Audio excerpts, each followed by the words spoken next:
Everyone.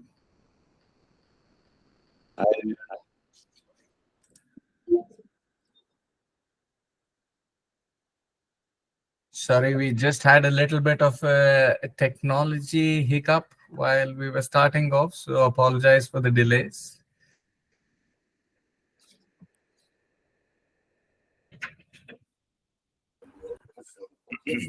We'll just give everyone a few minutes to log in.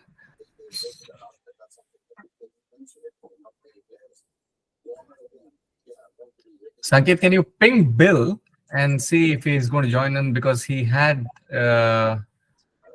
sent in a request that he's going to be joining in. Sure.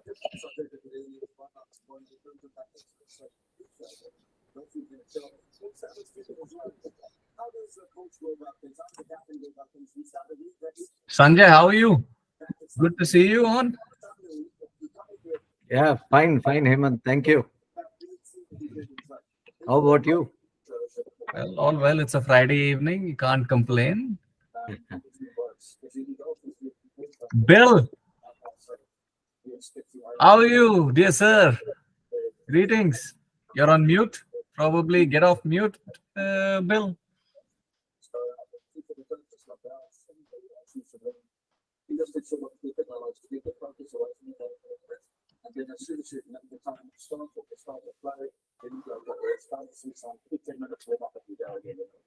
But the others, how are you guys doing? And I hope you have some whiskey or something to chug along. Unfortunately, it's 9:37 in the morning for me, so I'll give it a pass just now.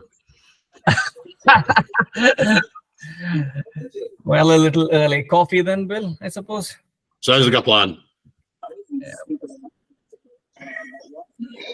So we're going to give it a few minutes, gents. So this is the fourth session that we are having in terms of whiskey for beginners. We have more than a few experienced folk here on the call, I can see, but then I think that I will maintain that I'm still a beginner. Just to avoid the difficult questions, you know what I mean?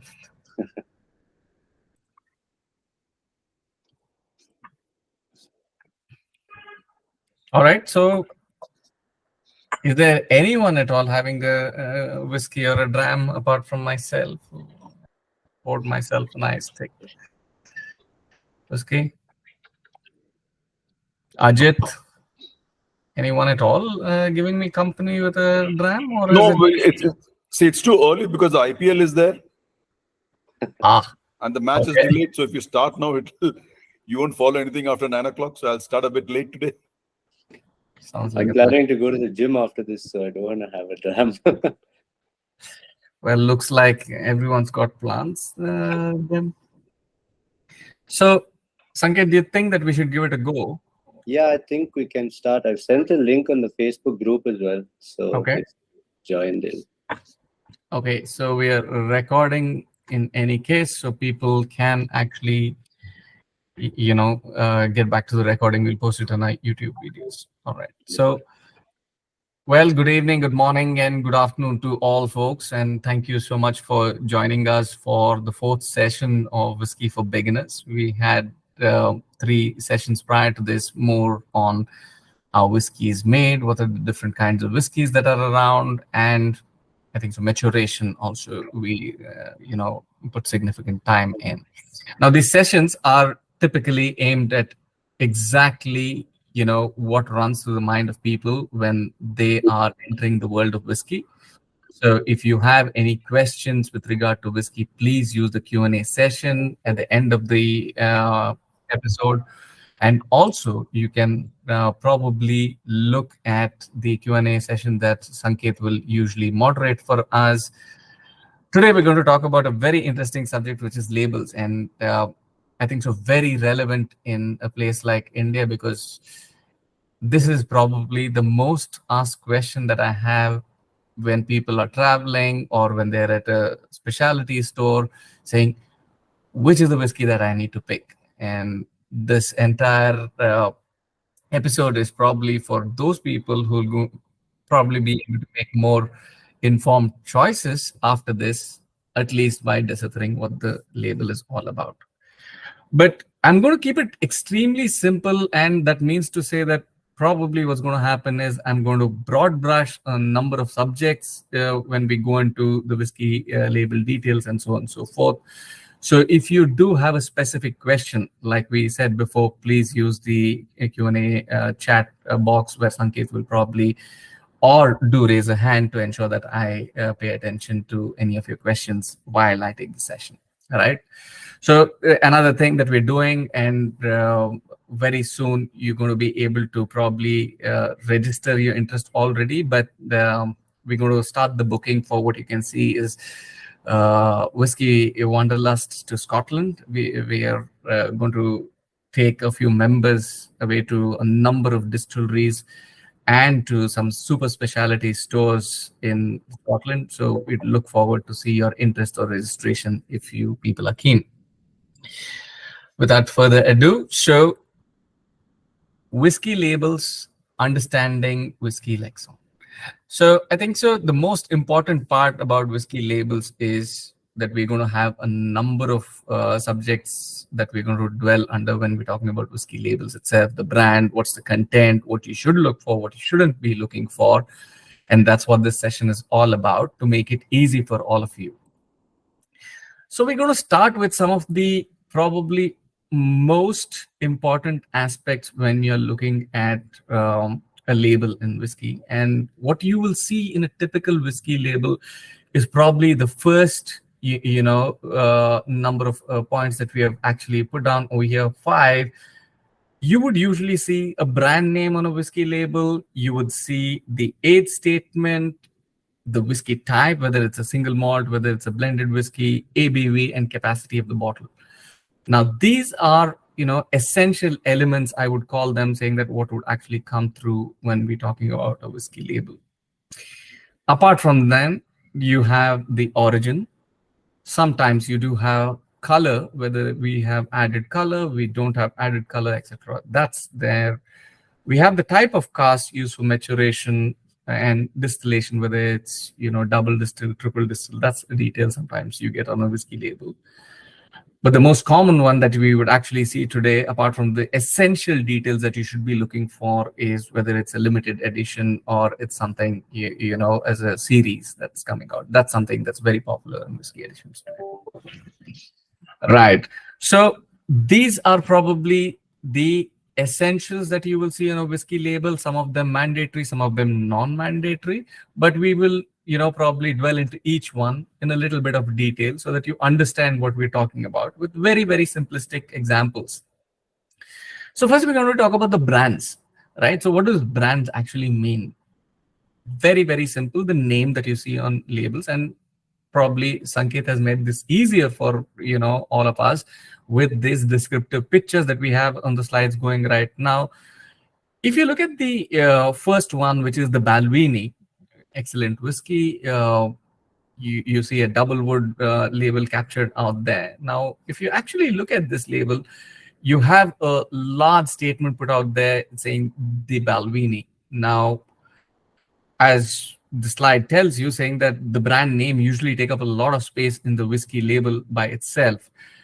But in case of single malt whiskeys, and this is your first recognition step, and probably people should register this as, probably the way as to how you should be looking at a whiskey label next time you're at that duty-free shop or the specialty store that we just spoke about. The first thing that you should be actually looking for is if the name is synonymous with the distillery at which it is produced. Most often than not, it is a single malt whiskey. Right? As you can see, it says distilled at the Balvenie, and the brand name is also synonymous. So we're talking about a whiskey which has a brand name, and the distillation has also taken place at the same place. So we're talking about the Balvenie there. But there is another label which is probably more popular to us in India, very, very popular whiskey, 100 Pipers whiskey. Now, this is a blended Scotch whiskey, right? Now, a blended whiskey, as you people may have observed in the previous sessions as well, it's malt and grain. So in most probability, malt comes from a different distillery, grain comes from a different distillery, like it's called out over here, Glenkeith, Glenlivet Distillery and Co, etc. It gives you some amount of detail. But over here, the brand name says 100 Pipers. So it's got nothing to do with the distillery itself from where the whiskey is produced. So that's probably the first recognition step that you would take in terms of brands when you're looking at whiskeys. If the brand name is synonymous, I think so the first, let's say, indicator, it wouldn't be a reference point, it's an indicator that it is most likely than not a single malt whiskey because that's where it's produced. That may not be the case with a blended whiskey. Now, second thing that we need to pay probably most attention to leading on in terms of the whiskey itself, whether it's a single malt whiskey or whether it's, blended whiskey, so on and so forth. Again, a very classic example and a very popular whiskey in India that we're talking about, the Glenlivet. As you can see, and this is the second thing that you should start observing in the label. Do not, ladies and gentlemen, do not actually look at the packaging quality and how glitzy and glamorous the entire package is all about. Rather concentrate on the literature that's available, and it's going to be slightly difficult to do, especially if you are in probably a candy store. And we'll talk about that a little bit more with Bill online. Bill is from Gordon and Macphail, one of the biggest and most recognized independent bottlers in the world. And if I was at Gordon and Macphail in the store at Elgin, probably I'd be enamored with the number of bottles around me and I'd lose focus on what actually the label says. That's the first mistake. So recommendation and suggestion is very clearly to ensure that you read exactly what is written on the label. So over here, as I was saying, the single malt whiskey very clearly signified out here below the brand itself, the Glenlivet single malt Scotch whiskey, it says. So very clear. Single grain whiskey, another label put in for an example saying that look at the size of the branding. Hey Club, again, that's the brand that we're talking about. When we're talking about what is the kind of whiskey, it's probably much more subtle. It's written in one single line. Unless people pay specific attention to it, I'm not sure they're going to be able to capture that. So that's the next detail that we're looking at. And this is another example of single grain whiskey that we're talking about out here. Blended whiskey. Now, all of us can talk about single malt whiskey and single grain whiskey, but probably and definitely the most dominating type of whiskey around the world is the blended whiskeys. And blended Scotch whiskey, again, denoted by blended Scotch whiskey. I think so. The last but not least, or no, there's one more. Blended grain whiskey. This is probably one of the most rarest form of whiskey, I would say, commercially, that's going to be available. And I think so that label looks Compass Bock hedonism, if I'm right. But as you can see very clearly, it gives a very clear indication saying it's a blended grain Scotch whiskey that we're talking about over here. So blended grain Scotch whiskey is grain whiskey from two different distilleries, and that's why it's called a blended grain Scotch whiskey. But again, let's go back to the primary subject that we're talking about as to how we're going to look at the labels and how we start putting in identifiers saying that next time I'm going to pick up a bottle of whiskey, these are the essentials that I'm going to look at. I think so last but not least would be the blended malt whiskey, which is basically exactly the blended grain, except for we're talking about malt in place of grain. So we're talking about liquids produced from barley and therefore blended malt whiskey. Monkey Shoulder, the probably most popular blended malt Scotch whiskey today around. Green Label was another example of this kind of a whiskey, but then what you're looking for is exactly the label, and the label very clearly says it's a blended malt Scotch whiskey. Right. Any questions? I'm just going to take a breather here. Any questions? Anything that you would want me to answer? This is going to be probably the opportunity while I grab a sip, and if not, I'm just going to move on to the next one.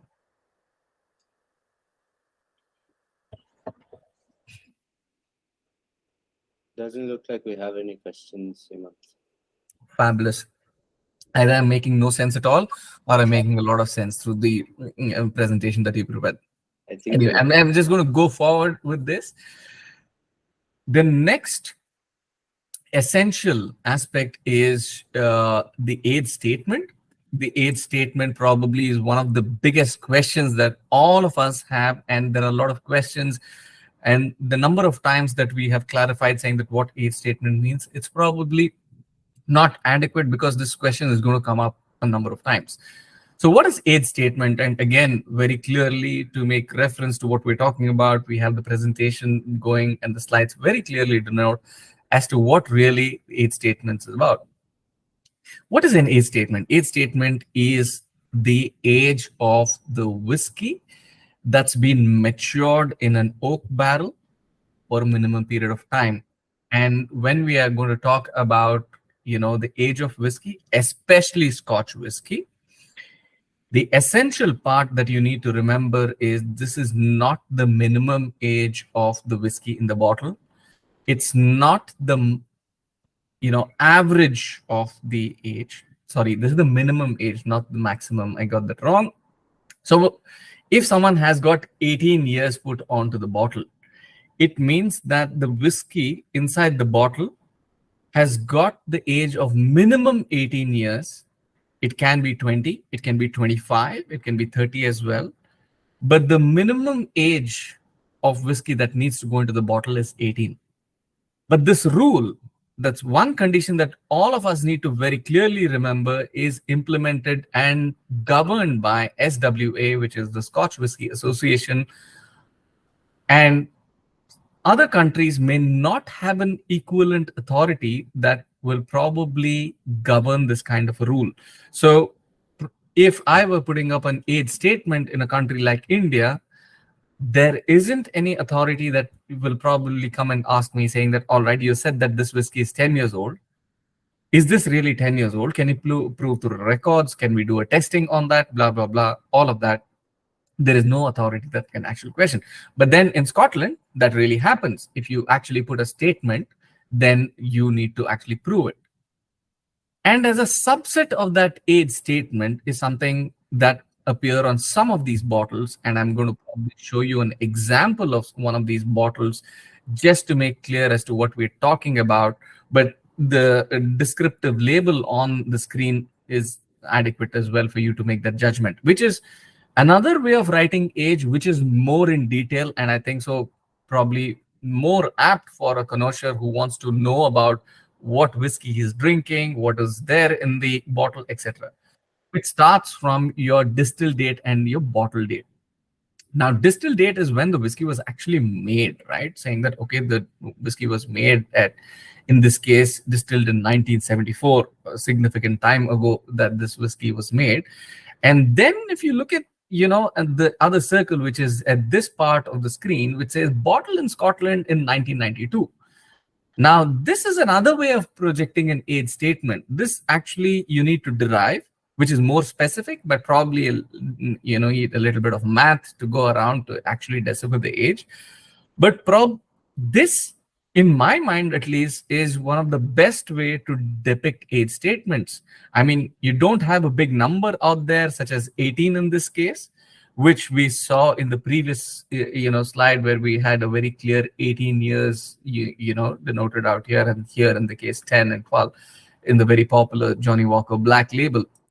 This one, equally popular or probably even more premium in terms of a Macallan, they have given us the additional detail that this whiskey was created in 1974 and then put into maturation and then taken out for bottling in the year 1992. So if I, subtract 1974 from 1992, I get the age of 18 years old.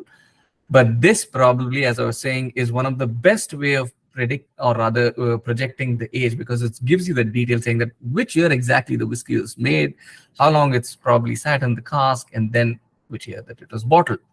But essentially, I think so one of the questions that is most popular is, what about non-age statement whiskeys? Non-age statement whiskeys with probably dubious governance standards, etc.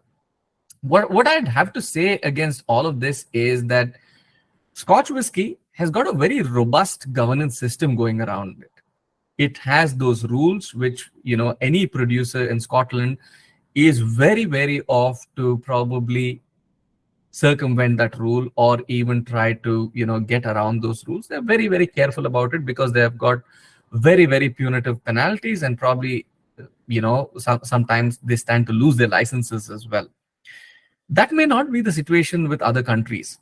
Other countries, unless there's a governance around the label and what you're putting on the label, you really can't, authenticate, or you can't really say for sure whether the literature that they're putting up on the label is actually true or not. So it's a very, uh, problem that every country apart from Scotland needs to address. And I think so Japanese whiskies have made some headway in that manner. They've started to put an association together.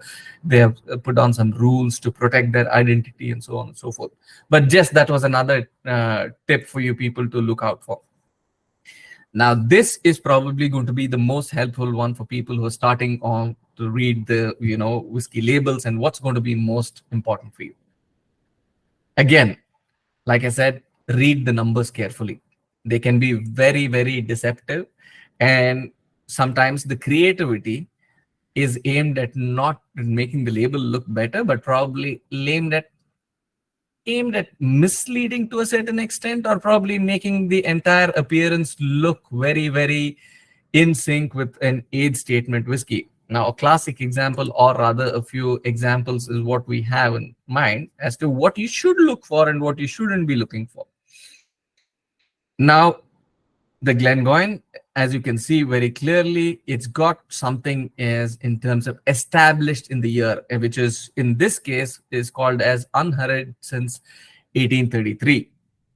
This again is not the age statement or the year in which the whiskey was manufactured. This is more talking about when the distillery itself was set up, right, as per the records. You do have the age statement out here, but then the tip is to look out for these.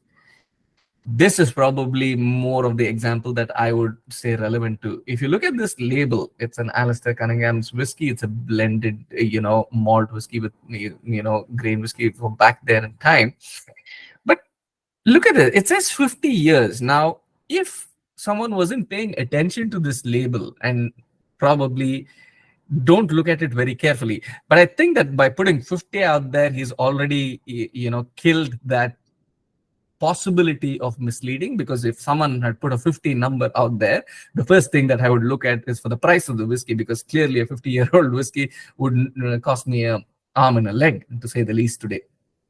Even if I give an arm and a leg, I'm not sure that I'm going to get a 50-year-old whiskey.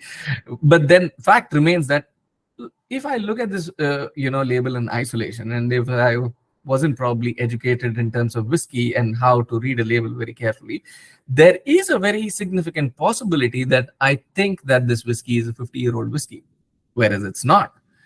It is just a significant saying that 50 years of Alistair Cunningham's, I think so, establishment and so on and so forth. That's the limited edition bottle that we're talking about. But this is something that every one of you need to be very, very wary of. I can have a number of examples shared where we are talking about these numbers put in on the label that actually do not signify the age. They actually indicate something else. But it probably requires a little more focus to look at that number in detail for us to actually decipher what it means. So again, please read the numbers carefully. Please read the literature carefully. I'm going to repeat this for probably the entire evening, but then that's what it actually is. Anything at all on age statements and the way that we talked about distilled and bottled, etc. Any questions, please let me know while I take another sip of my favorite whiskey.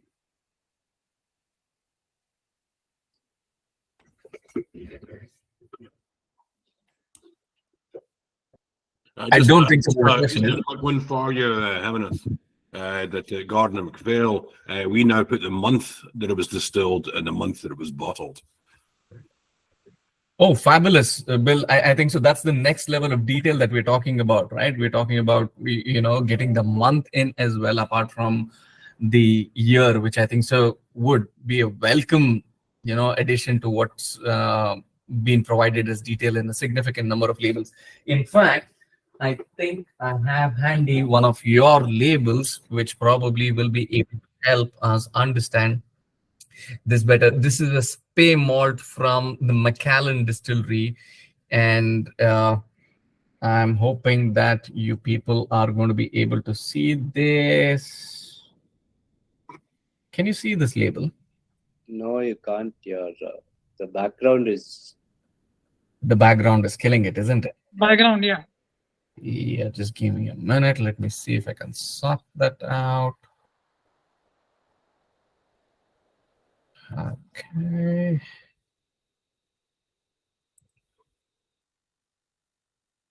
Okay, I think I switched off my camera. Yeah, man.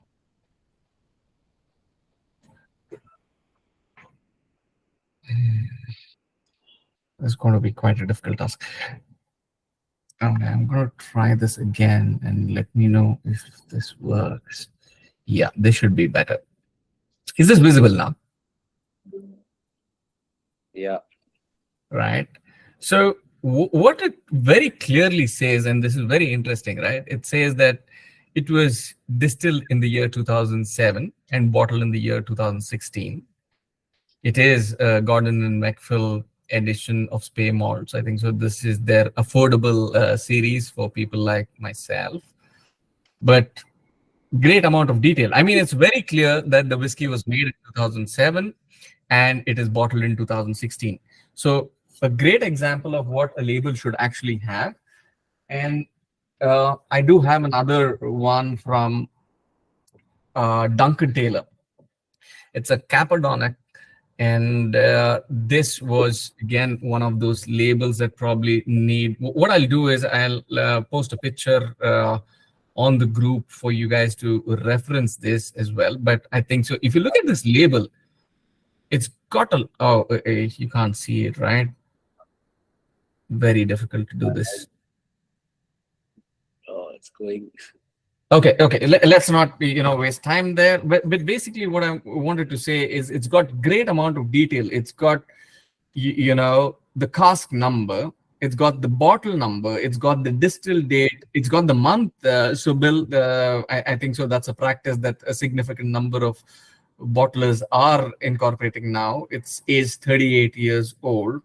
Yeah, I bought this some time ago, so that's the reason why I had this. But then it's a silent still distillery, and it was bottled in the year 2007. So this one was distilled in October of 1968. Wow, that was quite before my time as well. So that's a bottle that I would keep away for some time. I suppose, looking at the way whiskey is probably moving on the price segment, maybe when my son gets married or something like that. But yes, I understand that there are no more questions on age statement. If that's the case, I'm going to be moving forward into another interesting subject of ABV, which is, again, one of the most interesting topics and relevant topics for us. And one of those topics that probably is forgotten most of the time when you people actually pick the whiskey bottle. What does ABV mean? ABV is nothing but alcohol by volume. Everyone knows, saying that, okay, I need to look at a whiskey. Sometimes the discussion usually around the party tables are, let's have a shot of tequila because that's very, very important, and I'm probably going to get, to the place that I want to be very, very quickly. And what, contributes to that? It is alcohol by volume, ABV. Standard measure of how much of alcohol, which in this case ethanol, is contained in a given measurement of whiskey. So I'm not going to go into the technicality of ABV and etc. because this is a beginner's session. We only want reference points as to how to read that into context of a label, right? So one of the most important things, and again, I would say that this is an unfortunate part right now, because I'm a big proponent of Indian whiskey, a great respect for it. And in fact, the whiskey that is in my glass today is an Amrut Amaze whiskey, a club edition, limited edition for the club only. That's the whiskey that I'm having. But the whiskey rule, I mean, for it to be called a whiskey, it needs to be at least at 40% ABV. You can't really have a whiskey at 38%, 36% ABV. But that is, again, going back to the rule of SWA for Scotland, saying that if you're producing a whiskey in Scotland, it needs to be at a minimum strength of 40%. You can go higher up that, but you can't drop below this. Now, this is the rule I am not sure it came into play, I think so, in 78 or 82.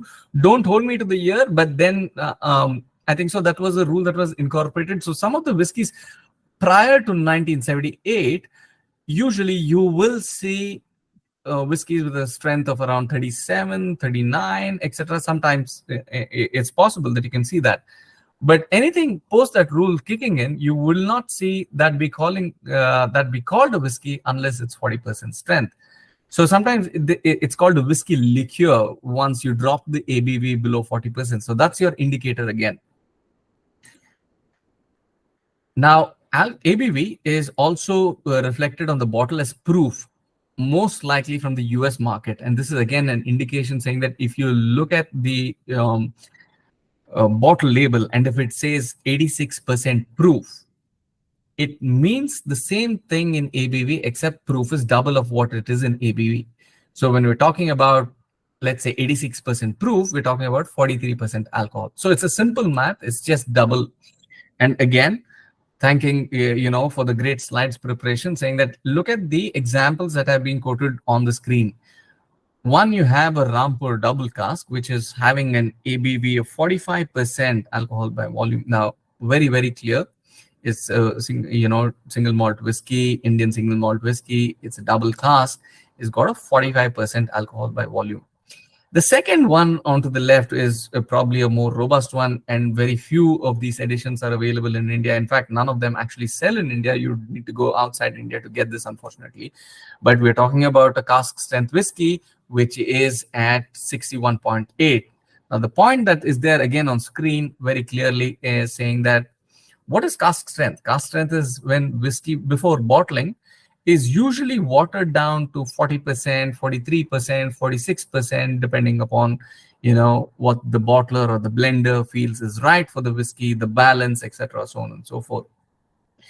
But a cask strength whiskey is basically when you don't water this down. You take it out from the cask and you put it into the bottle, and that's what cask strength whiskey is all about. But then I'll also caution you saying that cask strength may not mean the natural cask strength. So there may be some amount of dilution that's happening to maintain standardization. A classic example that I would like to give you people is with regard to if a label is registered in India, you need to very clearly specify what's the ABV. So in this case, I would take the example of Paul John Select Cask or Peated Cask, which sells only in the state of Goa in India. They produce these whiskies at 55% strength. Now, what 55% strength? Clearly, it is much, much higher than the usual alcohol volume in our whiskies, which is 40 or 43%. But how can you actually get every cask to produce alcohol by volume at 55%? So not possible.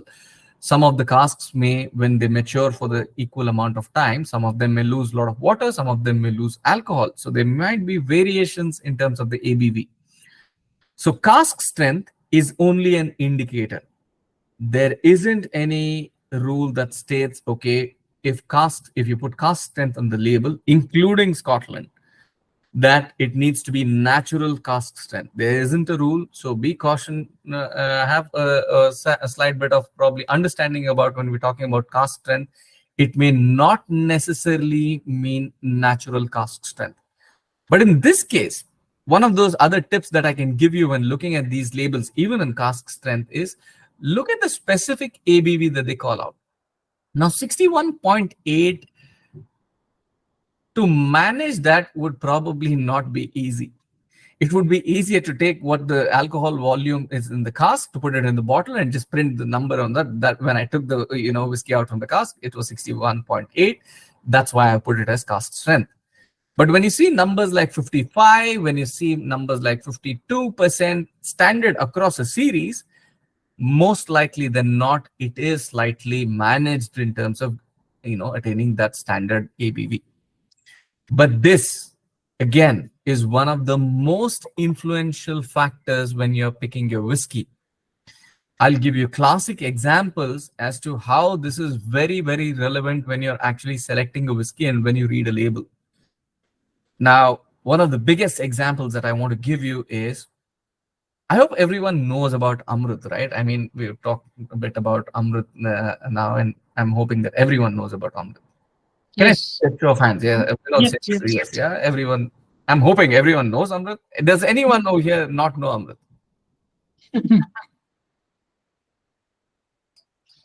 Sanjay raised his hand. No, okay. Sanjay is saying yes, he knows Amrut very well. I think so. That's the acknowledgement that I have. But just going ahead, I think so. Amrut shot into limelight with this whiskey called Amrut Fusion, right? It was the third best whiskey, judged by Jim Murray in his whiskey Bible. And if I remember right, it was the year 2007 that they actually came out with this, saying that is the world's third best whiskey in terms of single malt whiskey. Now, everyone, including myself in India, saying, oh God, we need to find this whiskey because I didn't know that India could make such phenomenal whiskey. We need to have a taste of it. We got this whiskey and everyone put it on their table saying that I've got the third best whiskey in the world and I'm going to, taste this whiskey. And this is probably the moment that I've arrived in the whiskey scene. That's the way I felt anyway. But then, very short-lived that moment of glory, because what I realized was Amrut Fusion that actually won the award was first of all from a different batch, which I'll come to. And second, it was bottled at an ABV of 50%. Now, the whiskey that sells in India is definitely not 50%. They used to sell at 46%, and then they dropped it down to 42.3% for different reasons. I mean, it's nothing to state that the whiskey is not equally good. I think that the 46% peated whiskey is unbelievable in terms of balance and in terms of the profile. But the point remains is if you're not going to focus on that specific number, and if you're not going to realize whenever you're going to be picking a whiskey, and if you don't pay attention to the ABV, don't feel cheated later. This is again one of the tips that you need to keep in mind, saying that when you're picking a whiskey bottle, do be very conscious about what's the ABV of the whiskey so that you know, in case that you're trying to match like I was, if there is an award-winning expression, etc., you're picking the right one. Another example that comes to mind is the Paul John Mithuna. Now, Paul John Mithuna, again, the third best whiskey in the world, competing eye for an eye, those two distilleries.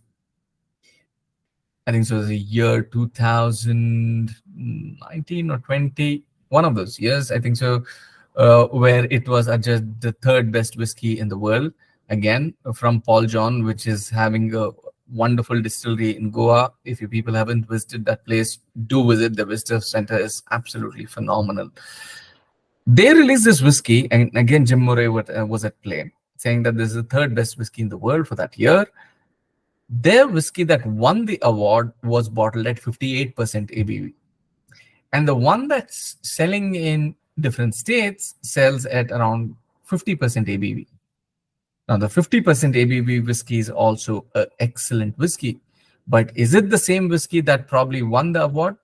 Perhaps not. So again, I think so very, very crucial input that you people need to keep in mind, as this is probably the single most important factor when you're talking about recognizing ABV on a label. Any questions on ABV? Happy to take those questions on ABV before I move on to the origin. Thank you so much for enlightening us. Hemanth, Glenfiddich 53%, how far it is genuine? Sorry, Venkatesh, I didn't get that question very clearly. If you can say that again, please. Glenfiddich 53%, sometimes they label on the bottles. It's a special limited bottle they release. Right. Do you feel that is really 53% or ABV? I'm very glad that you have asked that question. And, that's a great question by itself because, one, very much so. Am I convinced saying that if Glenfiddich puts 53%, or in fact, ABV is a regulated factor even in India. So no one can put an ABV on a bottle without it actually scoring the same strength when it is tested, because it's a very easy test to, test what's the strength of the whiskey. So Glenfiddich, one of the most reputed, distilleries in Scotland and worldwide, I think so they wouldn't take a chance to put an ABV number as 53 unless the ABV is actually 53%.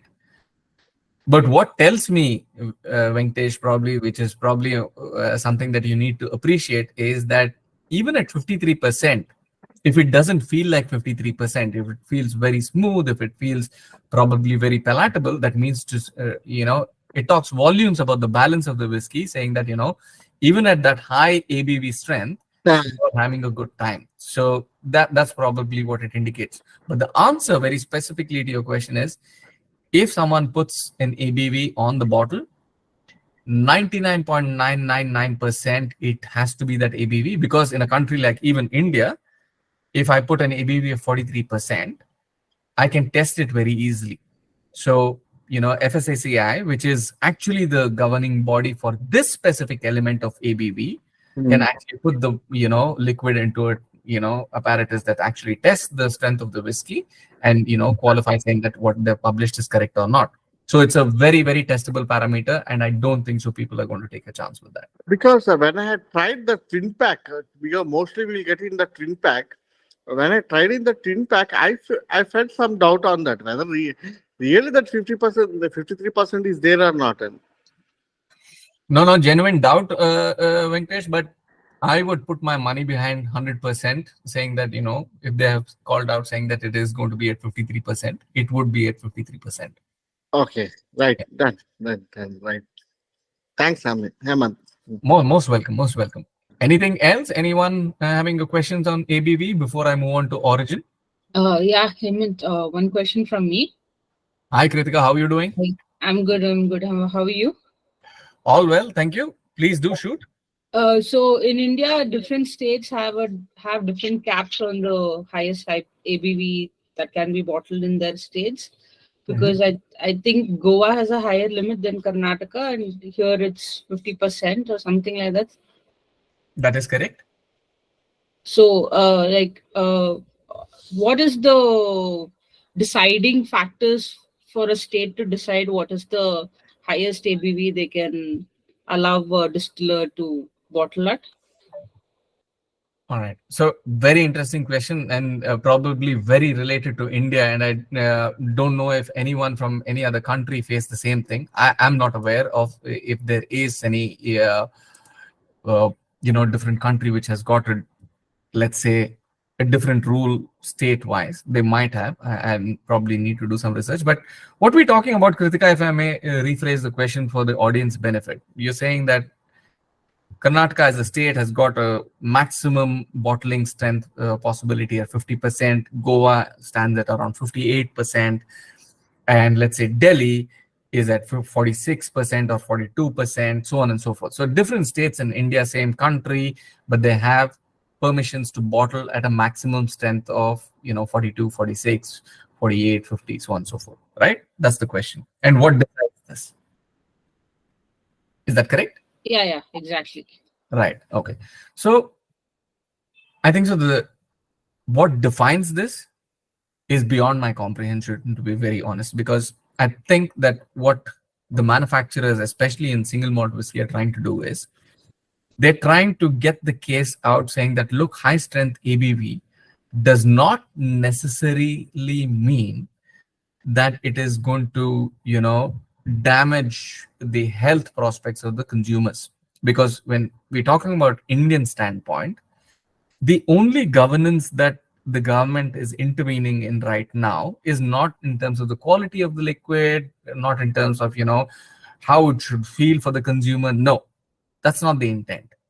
The intent of pegging the highest ABV is from a health reason. And I think so, while as a consumer, while as a whiskey enthusiast, I have a big disappointment in terms of, why they should be, let's say, a very narrow perspective. I also am very conscious to the fact that a large part of our country does not have alcohol literacy. And what I mean by that is they probably consume alcohol quite irresponsibly. And if you have higher strength whiskeys or higher strength any kind of spirits, it may actually cause a social concern, which I agree with them very clearly, saying that, yes, you need to, keep a threshold. But the other side of the logic is saying that, look, This is, one of those aspects saying that if you put a high strength whiskey, it's most likely to be a single malt whiskey. It's not going to be, a whiskey that's available for a very meager amount that we're talking about the uneducated or the irresponsible consumer might actually be picking up. And thereby, I would like to believe that if you're producing a high strength whiskey in India, in a country like India, it would probably be for a segment that is probably more conscious about the social implications, about the other implications about it, right? So that would be my take on both sides of the story. Why they have it? There are a lot of factors that are actually dependent on this. The taxation, as to what is the kind of tax slab that the whiskey falls in or the spirit falls in, depends on the ABV. That's one of the factors.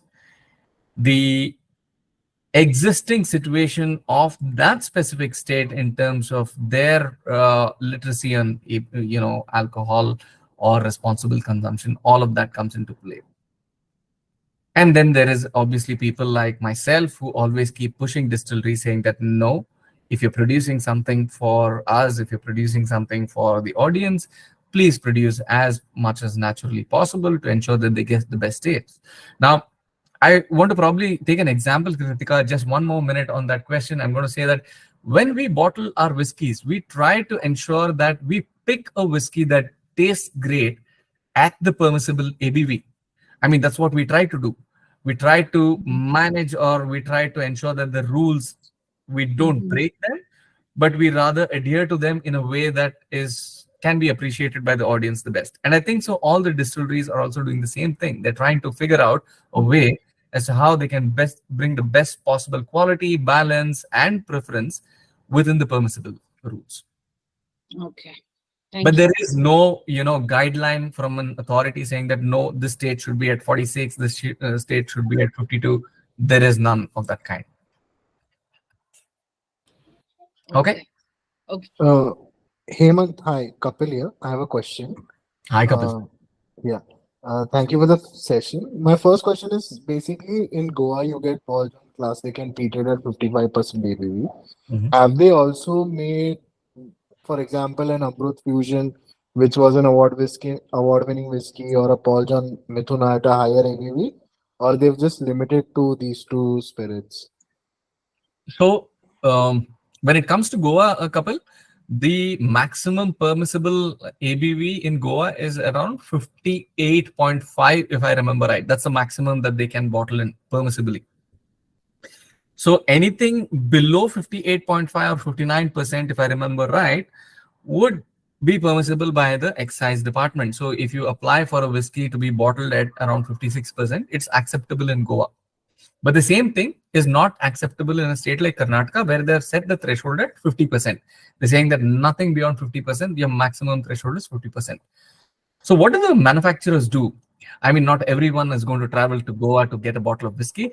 I can't say that about the members of our club, but clearly the number of people who will actually probably travel to a certain location for a whiskey will be few.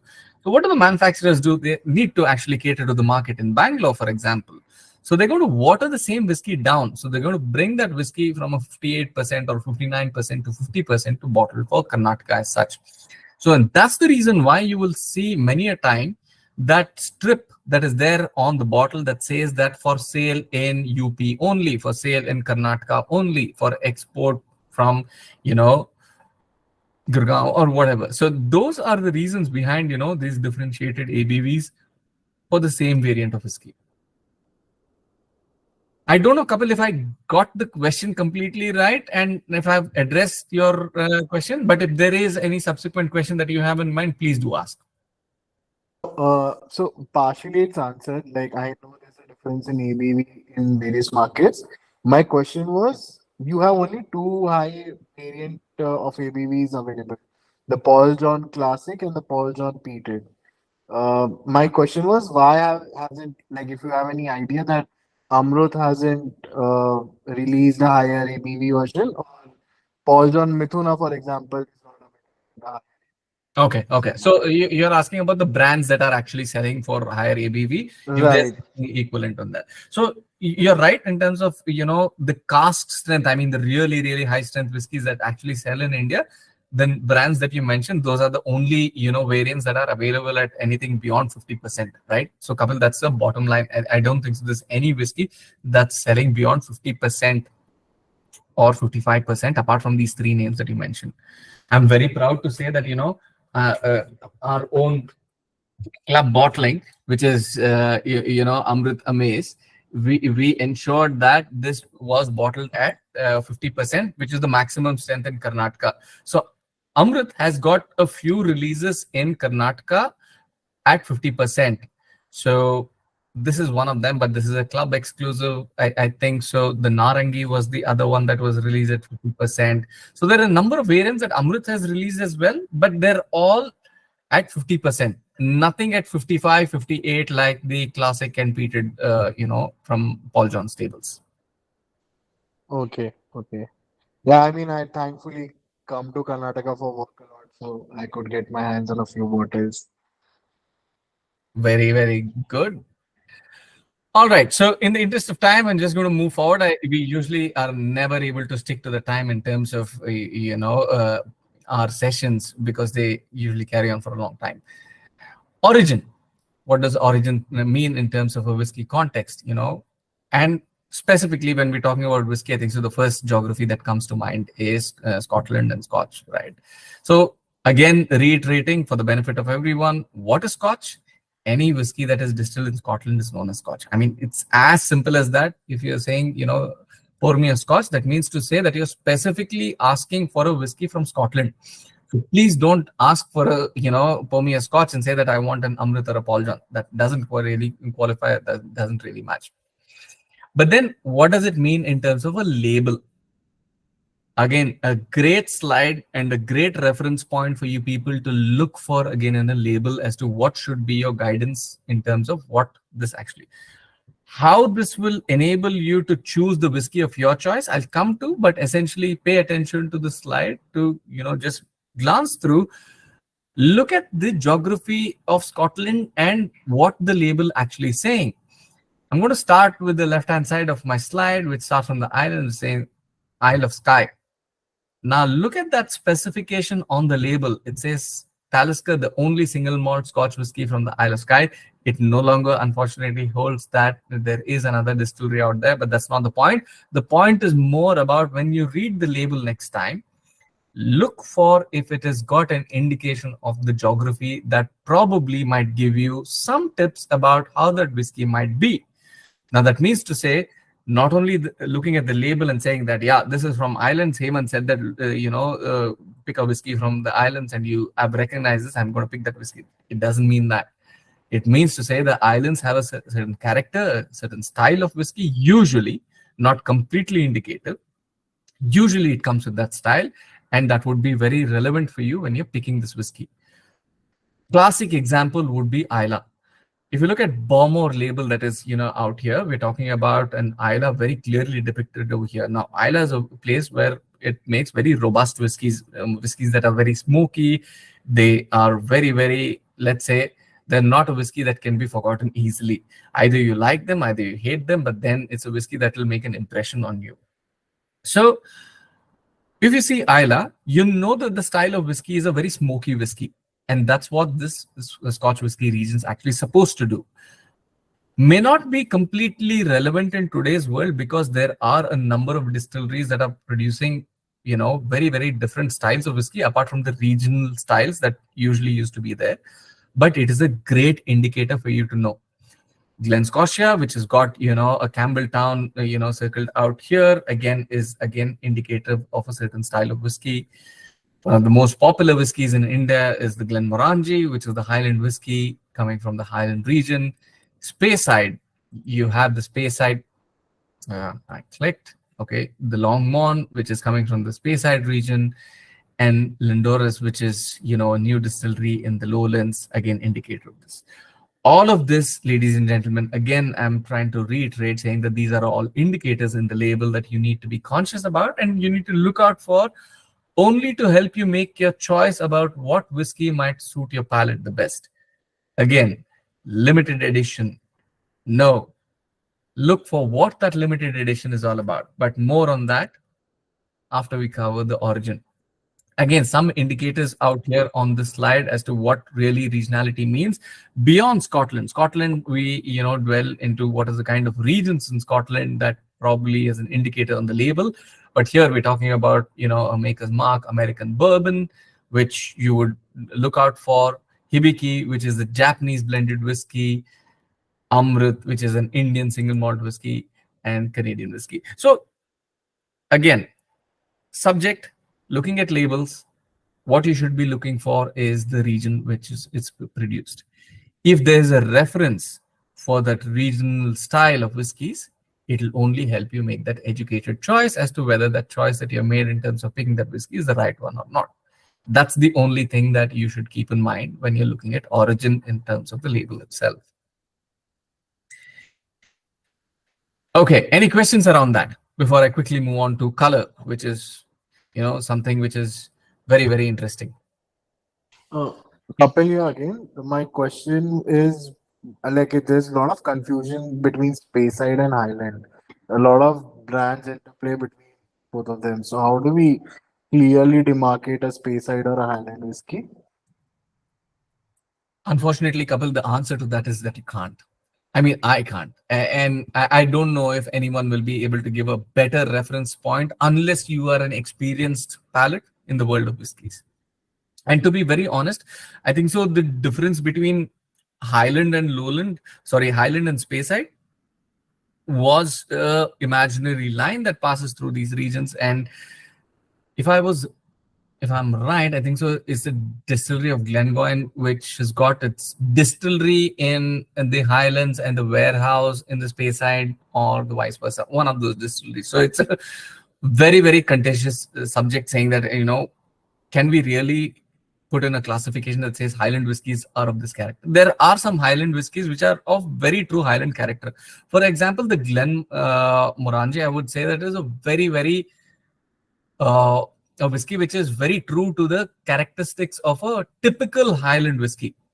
But does that mean to say that a Speyside whiskey cannot really match or cannot produce a whiskey like a Highland whiskey? Very, very difficult to say. Erstwhile, or rather back in time, there used to be these styles that were adhered to by these distilleries from their respective regions, saying that, all right, if I'm from Islay, I'm just going to produce smoky whiskies. I'm not going to produce any other whiskies, so that it's easily identifiable. It's not like that anymore now. Distilleries, in Islay are producing non-peated whiskies. And the same is happening with regard to other regions. They're actually producing heavily peated whiskies. So as a region, as I was saying, Kapil, very difficult to distinguish between these two regions specifically that you mentioned in terms of Highland and Lowland. And I would say that unless you recognize the style of the whiskey from the brand name, it would be significantly difficult in my mind to distinguish between these two regions. That's the truth in my mind. I mean, I'm not going to probably try to persuade you saying that, no, I think so these styles of bottles or these styles of distillery are very typically Speyside. Definitely they can produce whiskies that are very resonant with a Highland distillery. But I would probably throw this question to maybe Bill or anyone else in the audience if they have any more insights than I do about this distinction. Happy to hear your thoughts on this. Bill, anything to say about Highland and Speyside? I mean, is there any typical identifier? I thought that it's a very because you can have unpeated whiskey from Islay, and you can also have peated whiskey from Speyside and the Highlands. There's no real. It's just that 80% of all whiskey comes from Speyside. Mm-hmm. So that's the kind of definition, if you want. The rest of them are all individual, spread apart areas, but Speyside is a concentrate of the distilleries. For example, Dufftown has 7 distilleries in it. Yeah, thought so.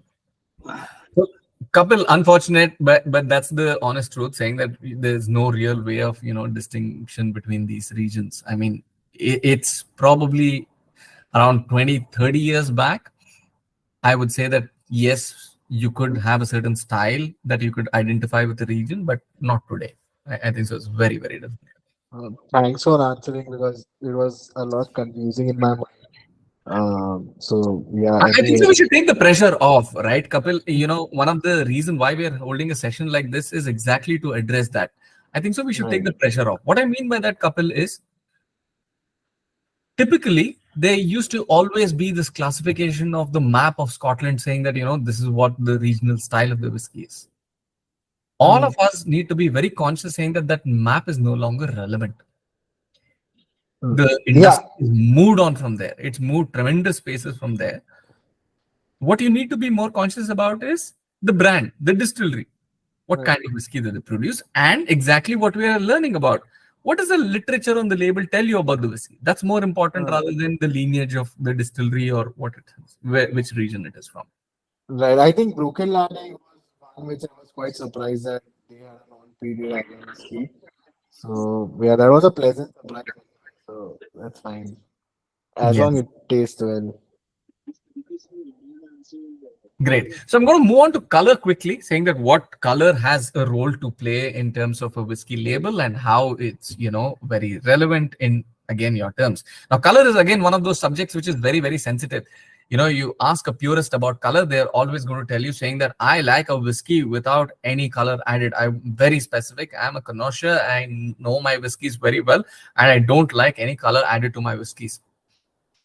But trust me on this one when I say that 99% of people who actually taste whiskeys, and I'm talking about the highest level, I'm talking about judges on international whiskey forums, so on and so forth.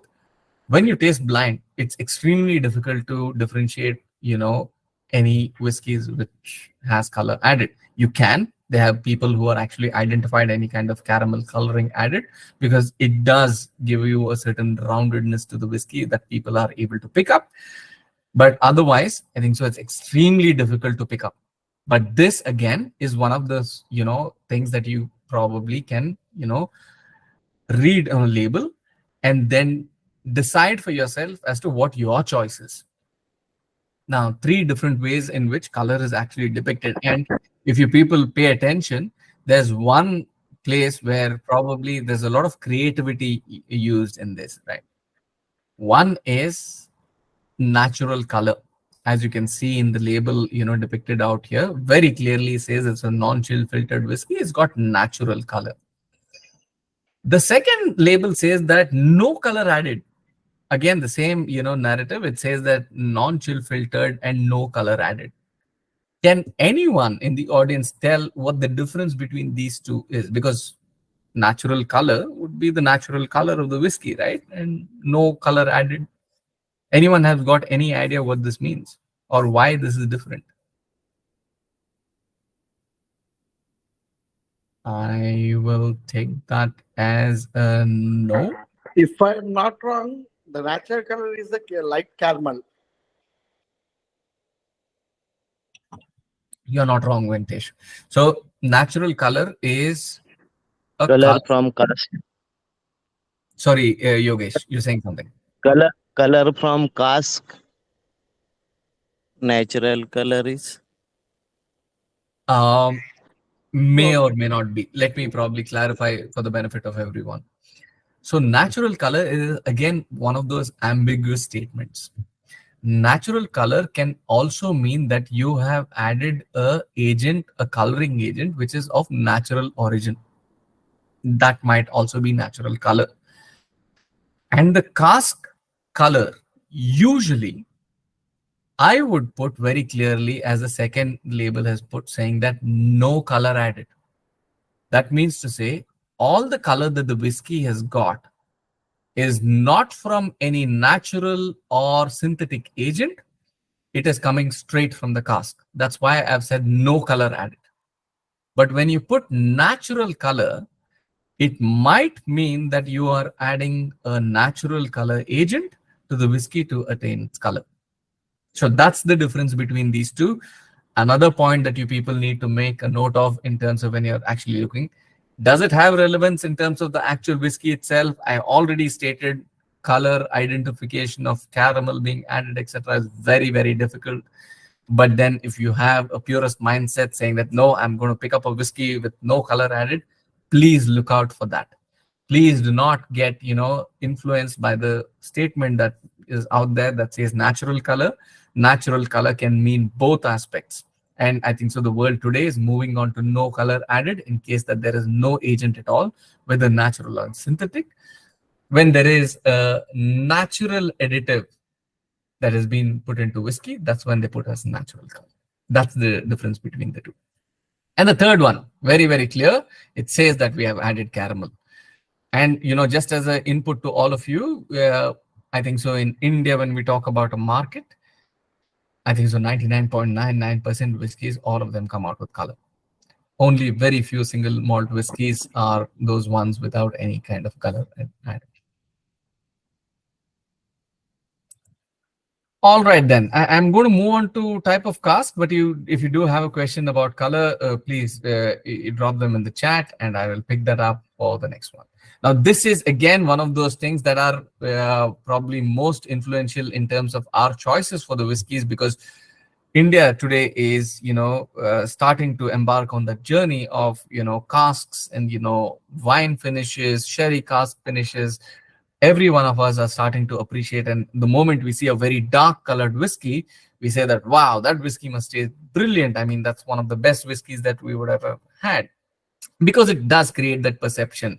If I pour a very light colored whiskey, which I intend to do right now, which I'll show you the difference between, what I have in my glass. As you can see, there is a slight darkish hue to this whiskey, which I actually think is very, very, let's say, appealing to the eyes. More than anything, it's appealing to the eyes. It gives you the perception of a very delicious, a very juicy whiskey. That's what my mind, reflects upon when I look at a whiskey of that color. And that happens to everyone. And that's the reason why you use those glasses, which are absolutely opaque, where people can't see the color of the whiskey when they're tasting it, so that the mind does not play tricks on you as to what kind of whiskey it is. And I'm going to, probably in the next thing show you as to how different a light colored whiskey can actually be. But then the subject is that what is the type of casks? And as you can see on these labels that is, put out on the slide, you've got a cognac finish, you've got, port cask finish, you have Moin Tokaji cask finish, brandy cask, etc. So this is the, present style today, saying that, you've got a different cask, you finish the whiskey in that cask, and then it comes up with a very different flavor. It adds a lot of color to the whiskey and so on and so forth. But this is a component that you need to look for in the whiskey in today's age, because most whiskeys will have some kind of literature as to what kind of maturation they have had and what kind of cask that they've had. All right. But I'm just going to go on to this one, saying that, what's the trick that you should actually look for, which is probably going to be significant in your choices. What's the difference between matured and finished in? Matured in, very clearly, the label on the left, which is the Glenronach, the 12-year-old, it says that this whiskey has been matured in a combination of a finest Pedro Jimenez and Oloroso sherry casks. Whereas the label on the right, it says very clearly saying that it's a sherry cask finish. So there's a difference between a finish and, matured in. What a matured in actually means is that the whiskey from day zero has started to mature in a sherry cask, which is in this case a Pedro Jimenez and a Oloroso.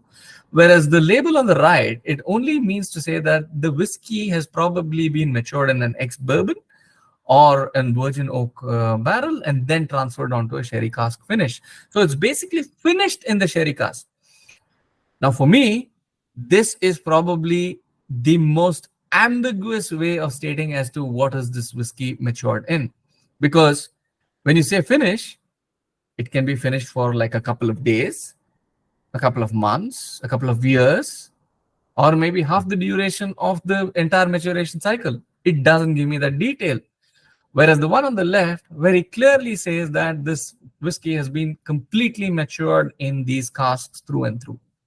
So if you see a cask or if you see a label that says finish, my recommendation to all of you would be look at the detail. Does the literature give you that amount of detail that says, does it mention that it is completely matured, or when it says it's finished, has it been finished for 2 years? Has it been finished for 3 years?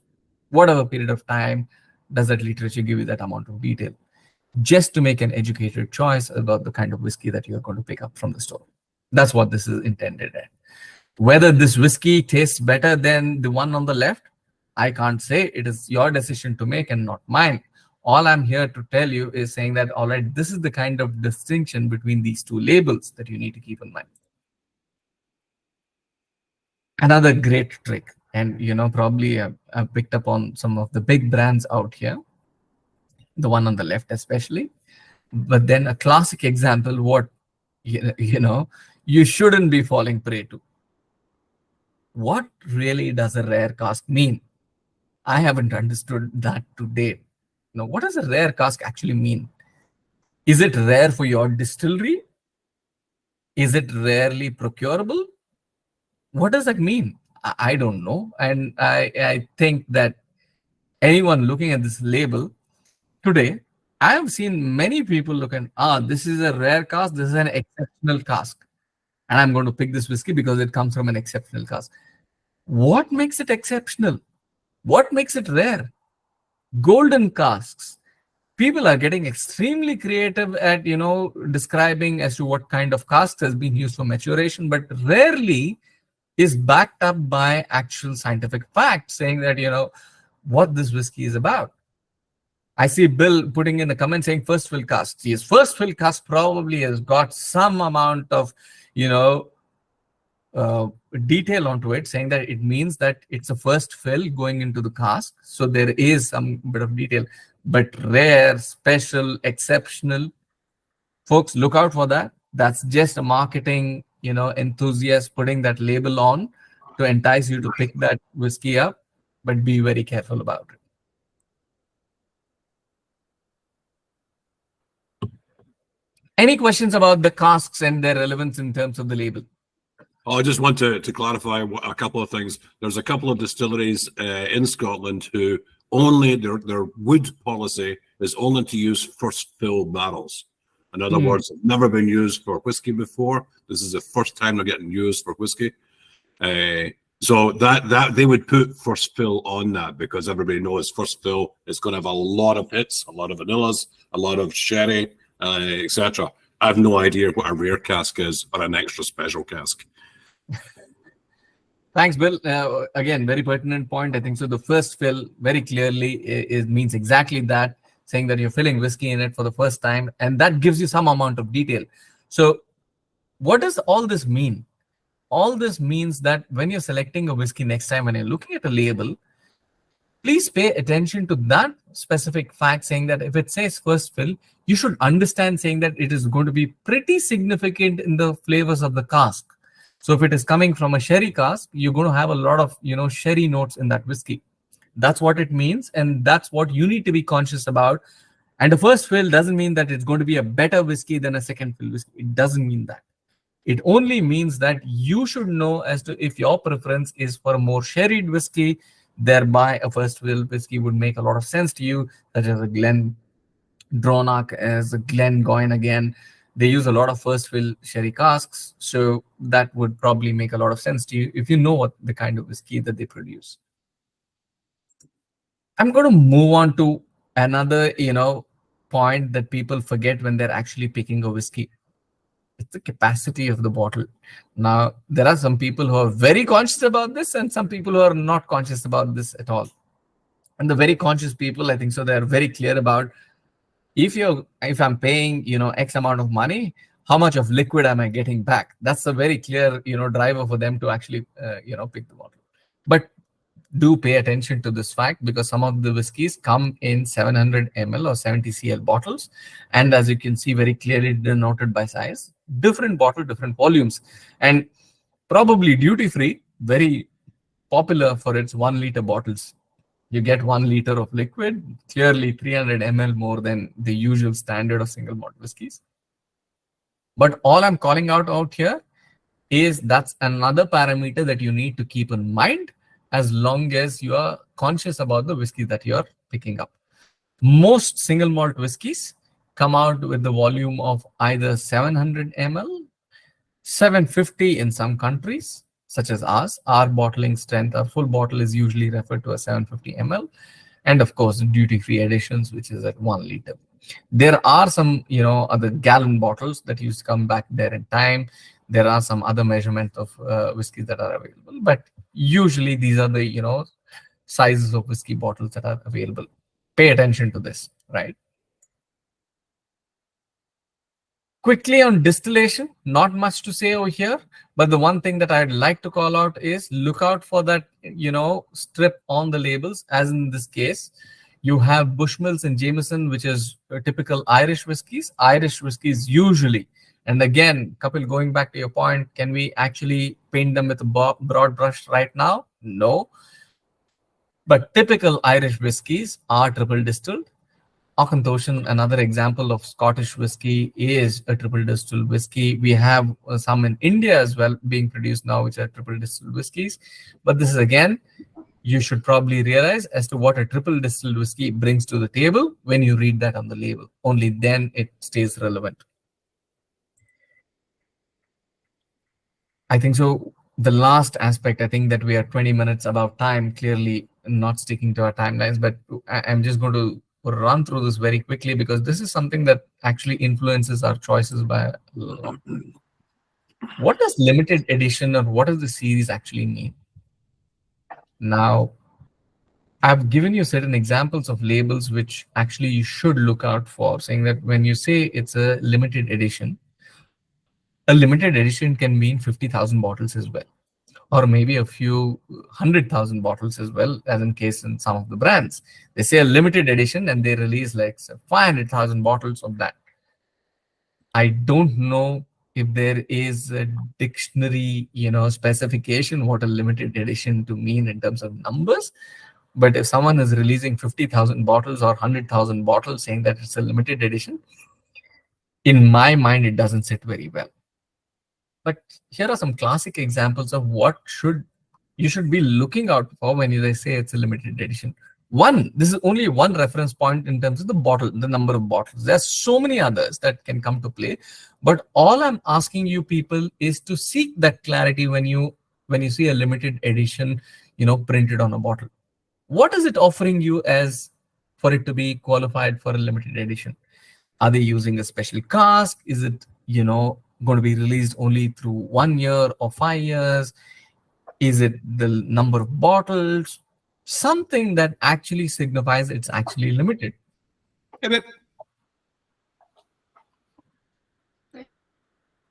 Anyone saying something?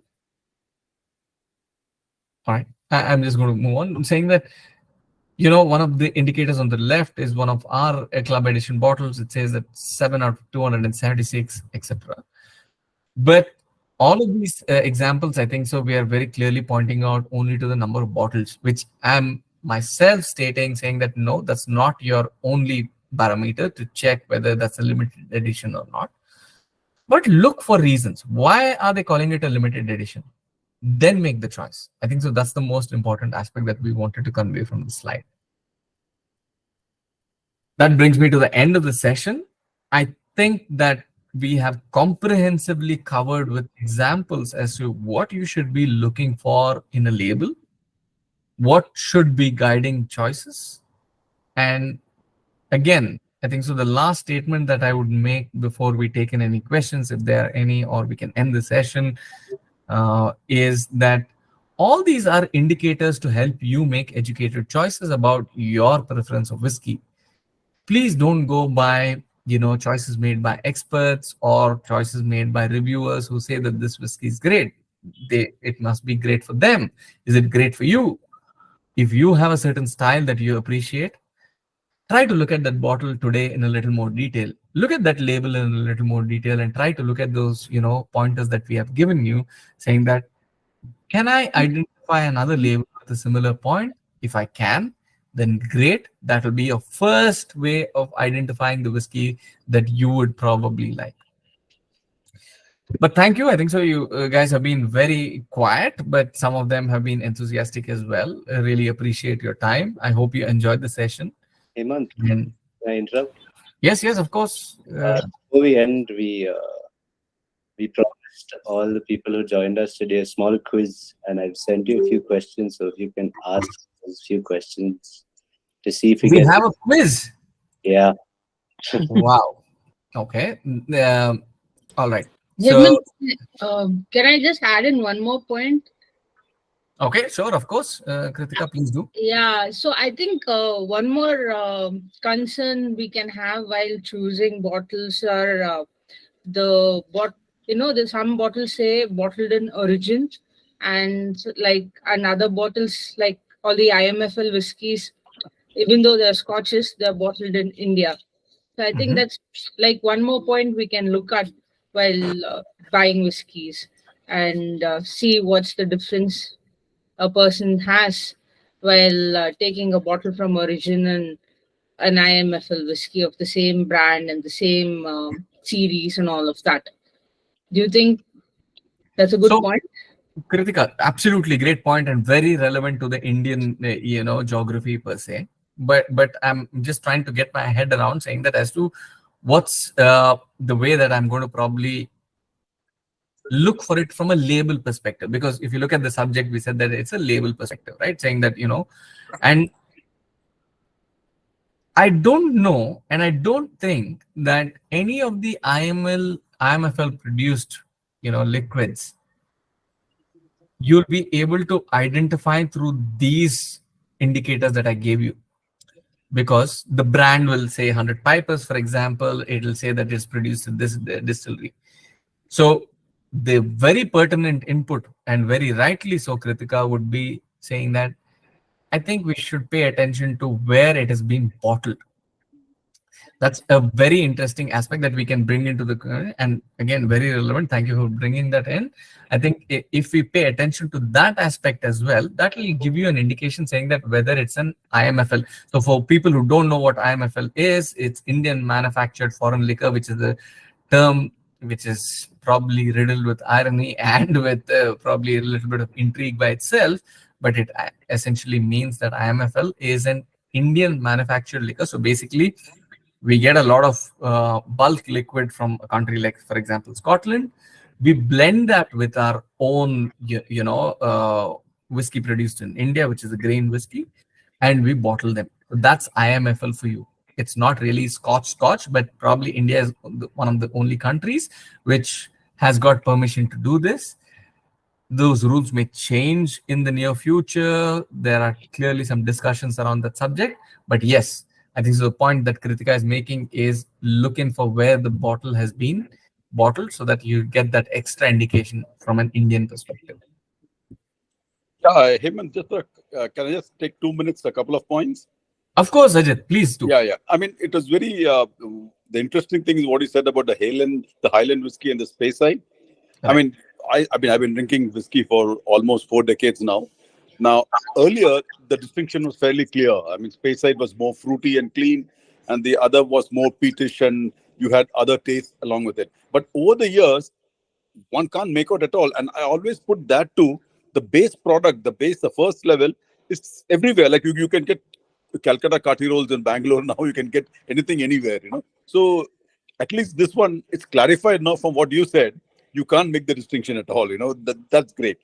And second thing is, on the limited edition, I could be wrong, but from my experience personally, I thought limited editions where they had strict control over it. Like in a distillery called the Strataila Whiskey, for the last 30 years, they'd been distilling a special edition every year for Prince Charles' coronation.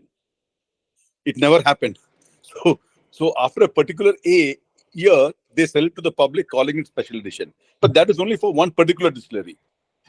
See, the birth of a royal family member, the birth of anything, they have a special edition, which is always, they do it, as a standard practice. Which year it will come, they don't know. They expect it to mature for about 20 years when it happens. But, like the Charles coronation was one of the biggest special edition scams in the UK, because they had it for years and years. That is only for one distillery. Now, the other distilleries, when they say special edition, really rings a bell. It means nothing, isn't it? I mean, they don't say anything. Yeah, Ajit, and glad, both of those examples that you have taken and analogies that you have given us very, very relevant in today's world. And probably I'll add on to that a little bit because I picked up from your point of Kati rolls, which is very significant in this discussion, because I think so. One of the reasons why very rightly so that you identified as to why these lines are blurring, Ajit, in my mind, is saying that the raw material. You're absolutely right there. Previously, the grains used to come from different sources. The malting used to happen in different distilleries itself. They used to have malting floors. They used to peat their own, barley. All of that were happening at an individual distillery level. Yeah. And that would be more relevant probably in the 60s to 80s, because then if you're supplying to a region of highlands, you supply a certain style. So there's one aggregator there or maybe 5 aggregators there, but the style is pretty much the same. But then these large aggregators started coming where they said that, okay, I'm going to supply to the whole of Scotland or the massive of Speyside as a region, etc.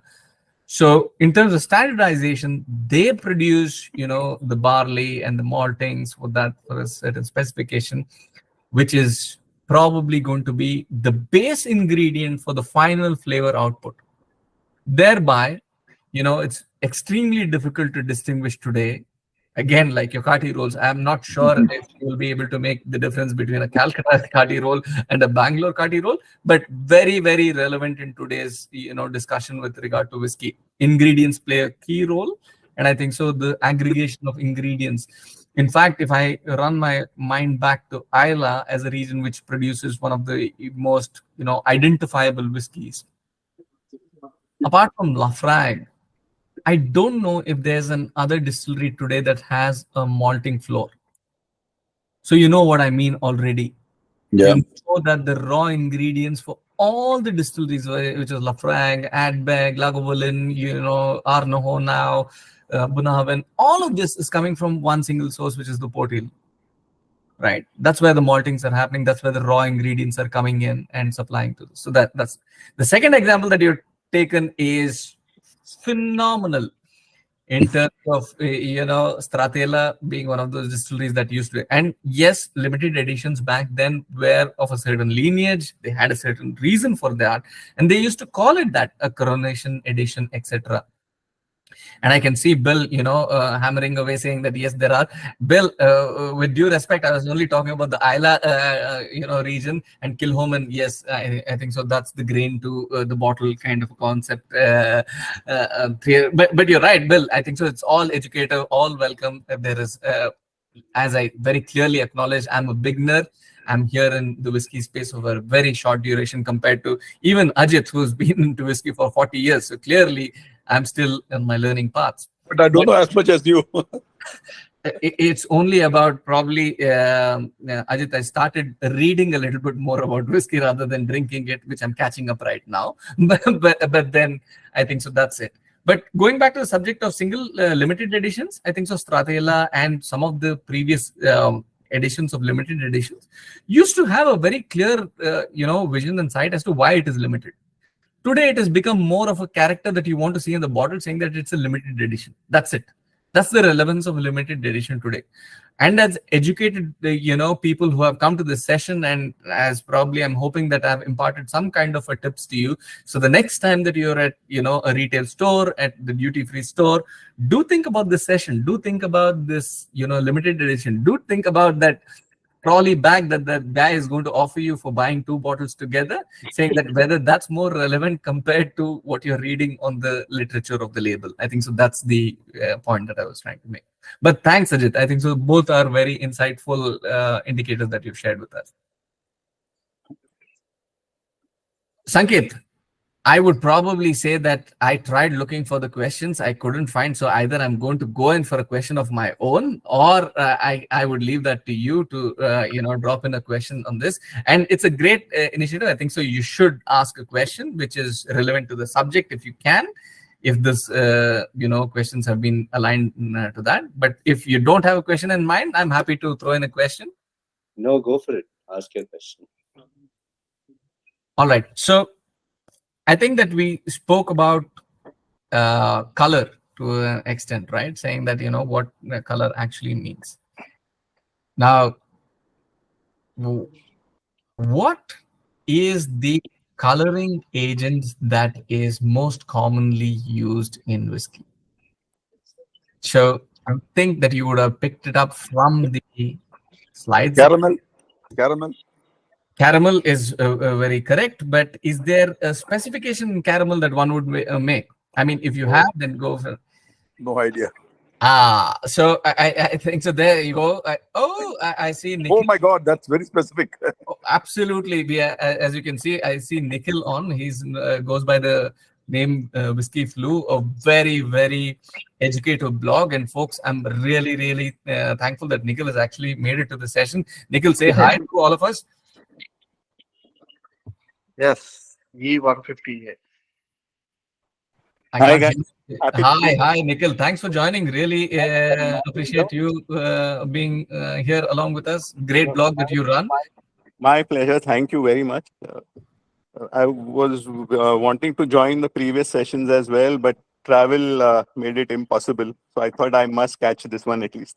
Thank you very much. But very rightly so, E150A. So Ajit, there you have it. I think so. The color agent that is permissible for whiskey per se is E150A. So again, why I asked this question is a relevant tip saying that next time when you look at a bottle, you might see this as E150A.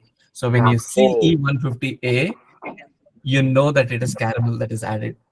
But is that bad? Because all the health freaks, they normally say when you're buying any food in the market, if you see any E, don't buy it.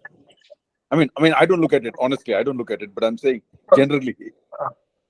Okay, I'm going to be very, very candid about this, Ajit, as long as you're not going to hold me to it, because I'm clearly not qualified doctor to, make that judgment whether that's harmful or not.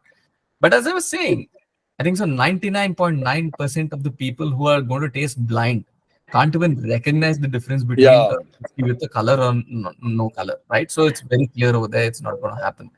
But in case you see an E150A, it's only for educational purposes, saying that yes, if there is any kind of allergy, if there's any kind of thing that you see that it is typical to you, then it's a reference point. That's pretty much about it. But I think that I got Bill and Nikhil's name, with regard to who got the first response out. So Bill, when we meet you in Scotland, or if we have cross paths there, we will definitely ensure that the prize reaches out to you. But I have another question, and at this time, Sanket, I could identify as to your questions where they were listed. And the question, and this is probably something that would have stumped me as well. So if you don't get this right, don't feel bad, because I think that this is going to be a difficult one. Which famous singer was buried with a bottle of Jack Daniel's whiskey? Frank Sinatra. I think so. A couple of them got that right. Wow, I didn't know this, to be honest, and probably uneducated over there. So clearly, Frank Sinatra. Was that Kritika and Vinod that got it right? Yes. Yeah, it's a Frank Sinatra, no? Yeah. So, but great. I think so. I had a wonderful time. The winners will be communicated by our team, and we will get in touch with you with your prizes. And thank you so much for participation. Do share our whiskey love with all of your friends and colleagues. If you find this session relevant, do join in for the next one. I think so. What we have out here, the next one, which is going to be the most interesting one, is whiskey tasting. So we talked all about whiskey through these sessions. We have had whiskey classification, production, maturation, whiskey labels reading, which is today. And on popular demand, I was told saying that Friday evening is not the way to go, Hemanth. We are still busy, we're still working, etc. Do Saturday. And so we have moved the next session to a Saturday evening, 10th of July, where we're going to talk some basics about whiskey tasting. I'm not going to make it scientific. I'm not an expert. I'm a beginner. I'm going to probably give you some tips about how to get the best from your whiskey. That'll help you probably appreciate whiskey a little bit more. And the next one after that, whiskey in India, what are the brands, what are the availability, so on and so forth on the 1st of July. But really appreciate all of you patiently listening to all my spiel about whiskey and how to look at labels. But if it is going to be helpful to you, really, I think so. That's what we intend to educate people about. Thank you for the evening. Have a great. Thank you, Hemanth. Thank you so much, guys. Thank you, everybody. Had a great time. Enjoy the evening. Thank Enjoy you. the Good Bye. night. Thank you very See much. y'all. Enjoy the evening.